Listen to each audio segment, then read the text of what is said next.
My name is Shari Bernard Ostrom, and today I brought in some artifacts that were my grandfather's from World War I and World War II. He was a pilot throughout World War I, and because of course he was quite young in World War I, he was a flight instructor in World War II. Airplanes were still in their infancy at the start of the First World War. It had been just 11 years since Orville Wright made his 12-second flight at Kitty Hawk. Military leaders understood the tactical advantage of controlling the sky. Initially, planes were mainly used for surveillance, but once engineers worked out how to add a machine gun that wouldn't shoot off the plane's own propeller, the fighter plane was born. Bombers soon followed.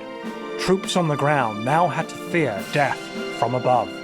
Thousands of monoplanes, biplanes, and triplanes took to the clouds. Daring dogfights made legends of pilots like the Canadian flying ace Billy Bishop and Manfred von Richthofen, the dreaded German Red Baron.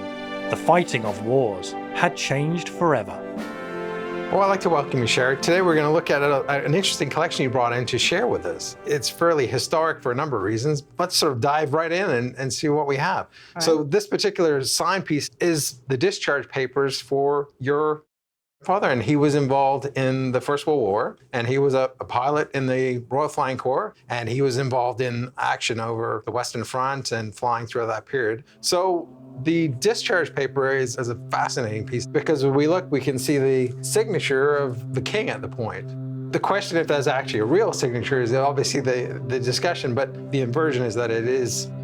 The other exciting thing about it, of course, is that it's embossed with the Royal Air Force and it's signed April 1st, 1918, because that's the day that the Royal Air Force was formed. We have examples of dress gloves here. These dress gloves are a part of their uniform, and they would have worn them ceremonials. Yeah, my mother said that those were his flying gloves. So you're saying those aren't actually flying gloves, they're dress gloves? No, because they were flying in the wooden fabric-covered aircraft. They needed very thick woolen sort of clothing and items. And that's another reason why they wore the long leather coats. And you can see the long leather coats here. I was surprised about the gloves because I was always told they were flying gloves, whereas they're dress gloves. And hearing more just about what it was like for them flying, it was really interesting. This particular item is interesting because it's an actual RFC wing. The Royal Flying Corps was part of the British service at that point and then eventually evolved into the Royal Air Force. And it's actually very rare to see the Royal Flying Corps wing. The Royal Flying Corps was formed in 1912. They started experimenting with aircraft. Basically, wooden aircraft with fabric was thrown up in the skies, and aviation and technology was expanding. And the use of aircraft was evolving. The nature of the World War I, and particularly in Europe, was a trench warfare. So they were using aircraft in different forms. They were using for reconnaissance initially to find out exactly where the enemy was and where it was moving. And then that sort of reconnaissance evolved into fighting over the trenches and then started arming the aircraft with guns and machine guns. At some point dropping bombs because they were evolving from literally taking bombs and dropping them over the side. So if my grandfather was the pilot, how were they shooting like through propellers? And essentially, when they first started fighting in 1914, pilots were literally carrying pistols and trying to shoot each other as they went across the sky, and they figured out that they could create a machine gun that would actually fire through the front of the aircraft and avoid the propeller, and it was called an interrupter gear. The propeller would actually arc across in between the gun firing, so it literally could fire and they wouldn't shoot the propellers off. The risks of World War I pilots were extreme. Trained in rudimentary training aircraft that was made of wood and fabric. So the risk just getting up and flying that aircraft, and that's even before the enemy started shooting at you. Your odds were very much stacked against you.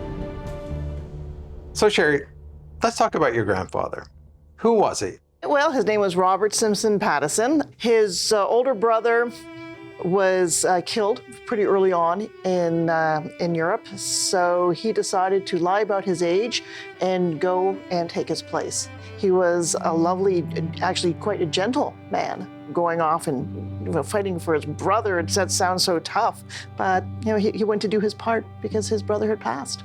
How old do you think he was when he actually joined up? I guess he was 17, or he was almost 17 when he signed up. Somehow he managed to convince people that he was older. Obviously, there's a number of cases, and a lot of young people did sign up that probably shouldn't have signed up, but decided that they wanted to join the war and be the effort. It was very easy to create a document that was forged or even just lying on your attestation papers when you joined up. This was common throughout the First World War. Soldiers that were essentially boys that were sent up to the trenches. A World War I pilot's life expectancy, I think in most cases, was probably around 10 weeks. Basically, you were thrown to either fight or flight, and at the end of the day, there were very high casualties from it. You have a number of items that you survived 100 plus years. How did you come across all these items? My mother got them after my grandfather, her father, passed away. And I knew the gloves were around, but I didn't know about anything else. So I was amazed to find there was a few letters and photographs and so forth. So I know he flew a few flights, but he never really talked about it. And it wasn't until I was going through his papers that I saw that he had to sign something that he wouldn't talk about it. So who knows? The thing that stood out most when Sherry was talking to us today was the fact that she really didn't know what the collection really was. So I think she had a bit of a discovery today. I think it probably opened her eyes to exactly what she has and what that collection represents.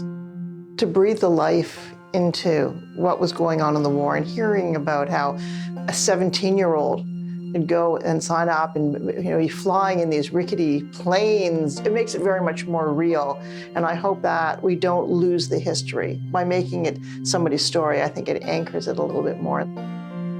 Your grandfather actually had 2 wars. Oh yeah, he volunteered to go back in to be an instructor for pilots in the Royal Air Force. I know he didn't really talk very much about it, but I know he was very proud to do it. And there was actually some of my other paperwork that I had a letter thanking him for that too. The lessons of World War I created the seeds of modern combat and modern use of air warfare, and even maneuvers were created in World War I that are still used today. So Sherry, this is a great collection. It's an homage to your grandfather and his World War I service, and obviously his Second World War service, which is significant. Just the rarity of seeing World War I items today is very unique, and I certainly appreciate you bringing them out and then coming up and trying to tell part of your grandfather's story. And I think obviously there's more story to be told. Yes, well, thank you so much for all the information you've given me. I learned a lot more about my grandfather. I'm glad I came. Well, it's great to have you. Thank you. The air component of the First World War was very rudimentary. Technology grew over the 4 years of the war, and a typical pilot like her grandfather would have seen these changes as he donned his great leather jacket every day to take that plane up.